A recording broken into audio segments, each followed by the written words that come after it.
guys, I'm Dan, welcome to Novenaut, and today I'm going to be taking a look at Logan, the latest film from the X-Men franchise, and the final one to feature Hugh Jackman as Wolverine, which makes this a pretty emotional ride.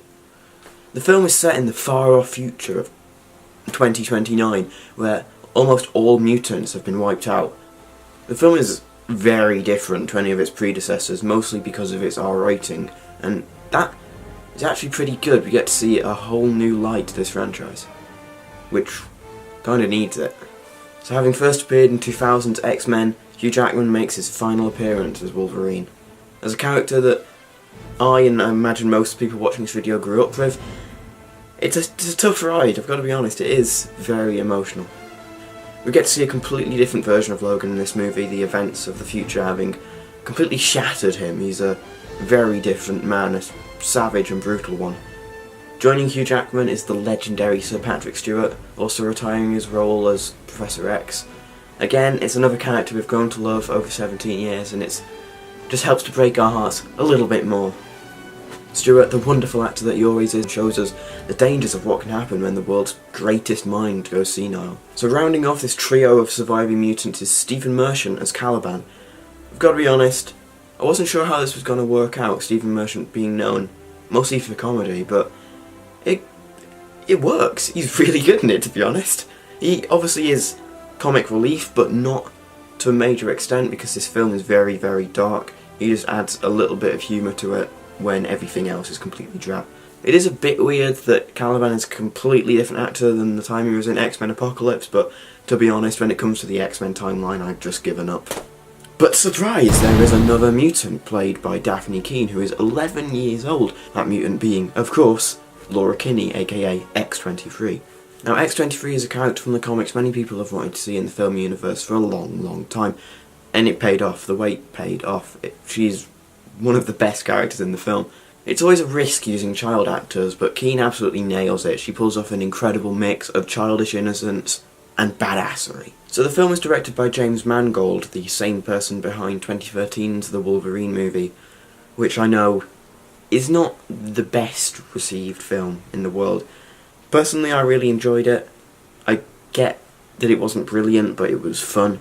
But if you're one of those people who hated it or even just disliked it, James Mangold has really redeemed himself with this film.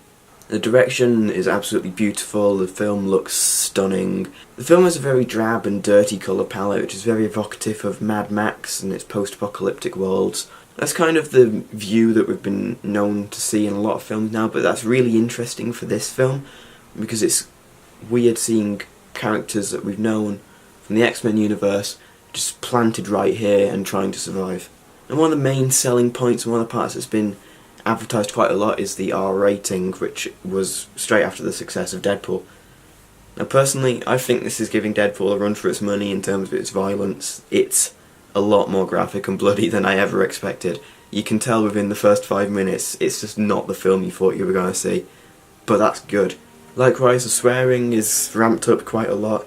It's around about the 5th time that you hear Sir Patrick Stewart say fuck that it gets a bit weird. While it may be a bit jarring to some viewers, it really does add to the film. You see the savage and brutal world that these characters are forced to live in. One thing I'd like to address as well is its relation to Old Man Logan.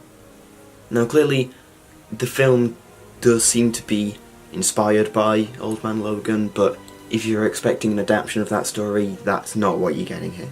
So the Old Man Logan comics feature heavily the characters of Hawkeye and the Hulk, which aren't owned by Fox, so there's no way that was going to happen in the first place.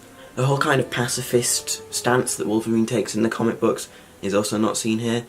Personally, I would have liked to see that. I think that was definitely an interesting part of the Old Man Logan comics, and I think that would have been pretty interesting to see. But don't let the fact that it's not a complete adaptation of that comic put you off, because it is still very, very good. And it still has the brutal violence, if that's what you're in it for. As fantastic as the film is, it's not without its flaws. Like almost every superhero film up to this point, the main flaw, I think, is in the bad guy. Without spoiling too much of the plot, there are quite a few villains in this film, one of those being Richard E. Grant as Dr. Xander Rice. I think the problem there lies in the fact that he's only introduced quite a while into the film's runtime, and therefore doesn't get that opportunity to develop to his full potential, I don't feel. The whole Reavers gang that we see in the trailers is also not used to the extent it really could be. So the Reavers, if you don't know from the comic books, are kind of like Cybermen from Doctor Who. They enhance themselves with various cybernetic upgrades, although not to the extent that Cybermen do. So this is kind of seeing their leader has a robotic hand, and if you're looking for it, which I was, you can see quite a few characters have other robotic parts of their bodies. This is a really interesting look at a character, to see them upgrading themselves to try and survive in this horrendous future that they're stuck in, and I think that that should have been explored a little bit more.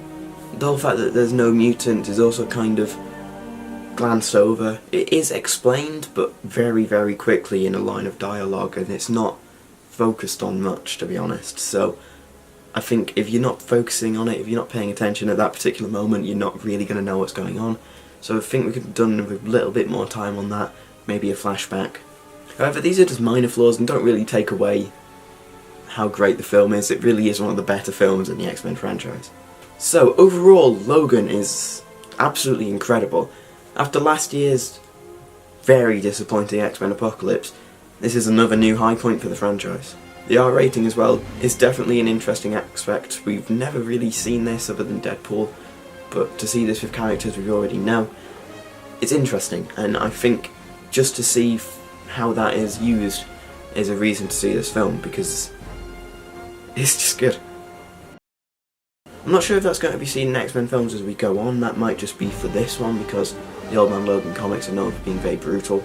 However, now that Fox has seen not great results from X-Men Apocalypse, but fantastic results from its R-rated spin-off like Deadpool and Logan, that may be what we see more of in the future. There may be more spin-offs and more R ratings for films in the future, which, if they're as good as Logan and Deadpool, will be a really interesting take to see. So overall, I would definitely recommend this film. It's emotional, it's raw, it's beautifully shot, and it's brutal. Now, those are all traits that we don't get to see very rarely in a film. And to see a superhero film take this many risks and come out so well, it's definitely worth your time just for that.